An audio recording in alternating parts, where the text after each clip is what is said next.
Bonjour les chefs cuisine plaisir et bienvenue dans cette nouvelle vidéo. C'est Charline de Menu Hebdo et encore une fois c'est un plaisir de te retrouver ici. Alors, si tu veux, depuis que j'ai mon blog, je crois que ça fait 2 ans, 3 ans, ouais, je sais plus, j'ai identifié grâce au sondage, parce que j'ai parlé avec pas mal d'entre vous à travers les formations et les choses comme ça, j'ai identifié en général dans ton alimentation du quotidien 4 choses qui te posent problème. Alors, déjà, la première chose qui te pose problème, c'est que tu ne sais pas quoi manger. Manger sainement, oui, mais qu'est-ce que c'est manger sainement? Est-ce qu'il faut manger ceci? Est-ce qu'il faut manger cela? Ça, c'est ton premier problème. Tu sais pas quoi manger, mais tu voudrais manger sainement. Ensuite, ton deuxième problème, ton gros problème même, c'est que tu n'arrives pas à trouver des idées de repas. Ensuite, ton troisième problème, c'est que tu as du mal à varier ton alimentation, tu as du mal à varier tes repas, tu as l'impression de cuisiner souvent la même chose.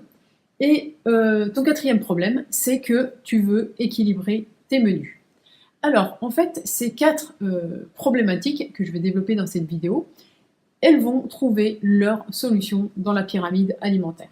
Mais déjà, avant que je te parle de pyramide alimentaire, il faut qu'on parle de ces 4 problèmes parce que je pense que c'est important, ils fonctionnent les uns avec les autres. Tu peux pas juste dire j'ai juste pas d'idée de repas. Il faut bien que tu comprennes cet état d'esprit, que ces 4 problèmes sont liés. Alors, premier problème, tu ne sais pas vraiment ce qui est bon ou pas de manger, tu es un peu perdu dans tous les conseils qu'on te donne. Je te renvoie à la précédente vidéo dans laquelle je te parle du fait que moi aussi j'étais perdue et comment j'ai pu trouver ma voie. Alors peut-être que toi tu pourras trouver ta voie de la même façon ou peut-être que tu vas trouver ta voie autrement, mais l'essentiel, l'idée, c'est que tu trouves ta voie et que tu te dises je mange ça, c'est bon pour ma santé, je sais pourquoi je le mange, et à la limite, en gros, tant pis si je me trompe, de toute façon, on n'est pas sûr et certain que en mangeant ça, on vivra jusqu'à 100 ans ou en mangeant ça. Il y a tellement de facteurs, mais l'essentiel, c'est que tu manges, bien sûr, des plats que tu as cuisinés toi-même à partir de produits bruts, et à partir de là, je pense qu'après, tu peux faire un peu tout ce que tu veux, puisque l'essentiel est là. Alors, ensuite, deuxième difficulté que tu rencontres, c'est que tu as des mal à trouver des idées de repas. En fait, si tu veux, ça, les idées de repas, c'est un peu l'arbre qui cache la forêt. En fait, les idées de repas, je crois que tu en as 13 milliards, au moins 13 milliards sur Google. Tu tapes recettes de cuisine, par exemple, sur Google, et je crois que tu as 13 milliards de résultats. Enfin, tu as un truc assez énorme. Donc, si tu veux, manquer d'idées de repas, c'est pas juste que tu sais pas enfin c'est pas juste que t'as pas d'idées de recettes, parce que des idées de recettes il y en a plein sur internet. Ce qui te manque, c'est pas ça, c'est autre chose. Alors après, le autre chose, ça peut être, je sais pas moi, t'as pas d'idée de repas parce que ton frigo est vide, t'as pas d'idée de repas parce que t'as pas envie de cuisiner, t'as pas d'idée de repas parce que bah, t'as pas le temps de cuisiner, parce que tu voudrais faire des plats plus longs mais t'as pas le temps, t'as pas d'idée de repas parce que je sais pas. Enfin bon, il y a plein de si tu veux, il y a plein de enfin cet arbre des idées de repas, elle cache toute une autre forêt des causes pour lesquelles t'as pas d'idée de repas.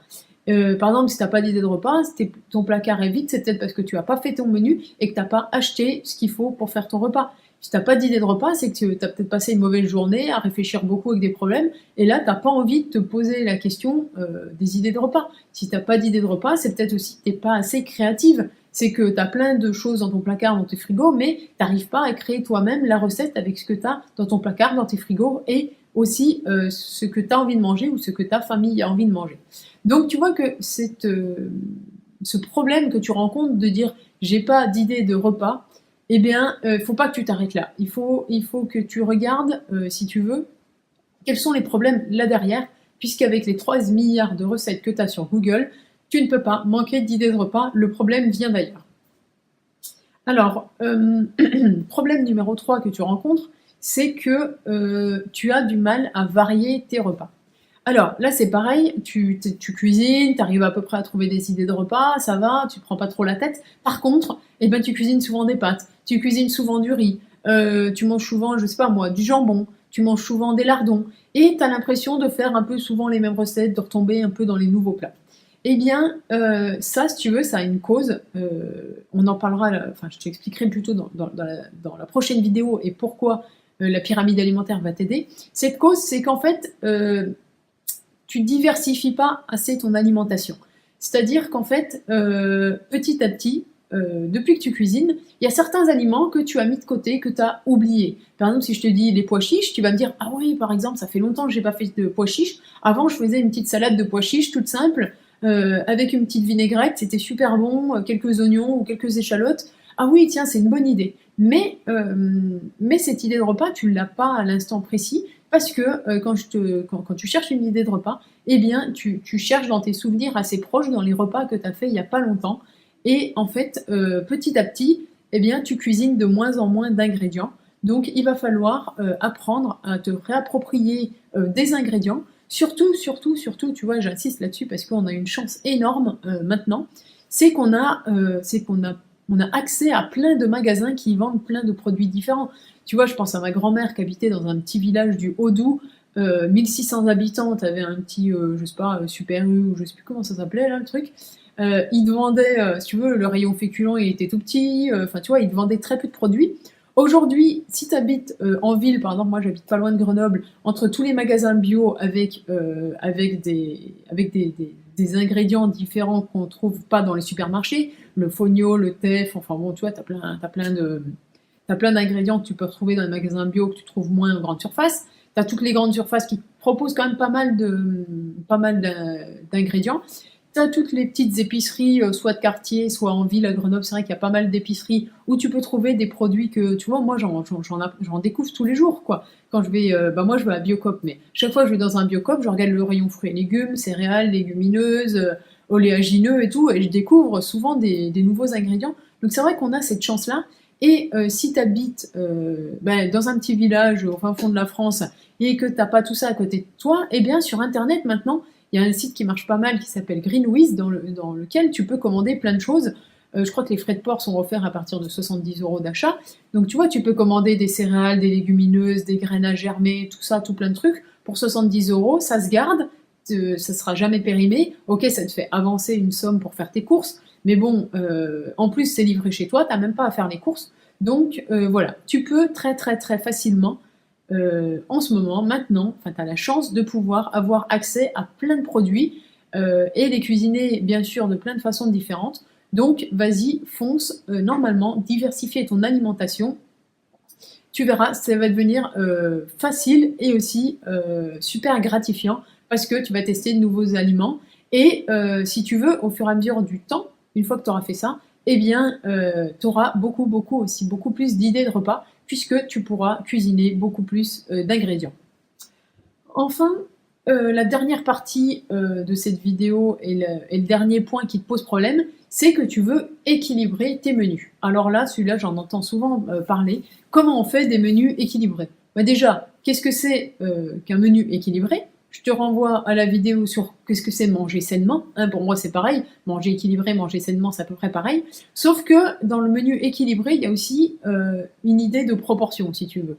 Je sais pas moi, quelle proportion je dois mettre de légumes dans mon assiette, quelle proportion de féculents, quelle proportion de légumineuses, quelle proportion de viande, quelle proportion de poisson. Alors, imagine ça au niveau de ton assiette aujourd'hui dans la vidéo, mais en réalité, ça se passe plutôt sur une journée, une semaine, que sur juste un repas, une assiette. On est bien d'accord? Parce que si à chaque repas, tu dois cuisiner des céréales, des légumineuses, de la viande, du poisson, des fruits, des œufs, tout ça, bon, hein, c'est pas possible.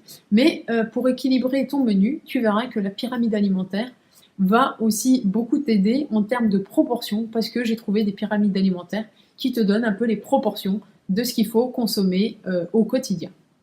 Donc voilà, si tu t'es retrouvé dans ces 4 problèmes, j'espère que prends conscience que si tu n'avais qu'un problème sur ces 4, eh bien les autres vont arriver, parce que si aujourd'hui tu manques d'idées de repas, demain tu vas savoir comment en trouver, mais tu vas peut-être plus varier ton alimentation. Donc voilà, si tu veux, ça c'est les 4 grands problèmes, et je te dirais la bonne nouvelle c'est qu'il n'y a que 4 grands problèmes, mais c'est les 4 grands problèmes que tu peux rencontrer et qui sont très très très faciles à corriger justement avec la pyramide alimentaire. Mais là, cette vidéo, elle est déjà peut-être un peu trop longue, donc je vais te parler des solutions, vraiment des solutions concrètes que j'ai mis en place dans mon quotidien. Je vais tout expliquer dans la prochaine vidéo. En attendant, si tu as aimé la vidéo, bien sûr, mets un pouce bleu énorme et gourmand. Si tu en as envie, partage-moi dans les commentaires tes difficultés et comment tu es arrivé à les surmonter. Et je te dis à bientôt pour la nouvelle vidéo. Bye bye!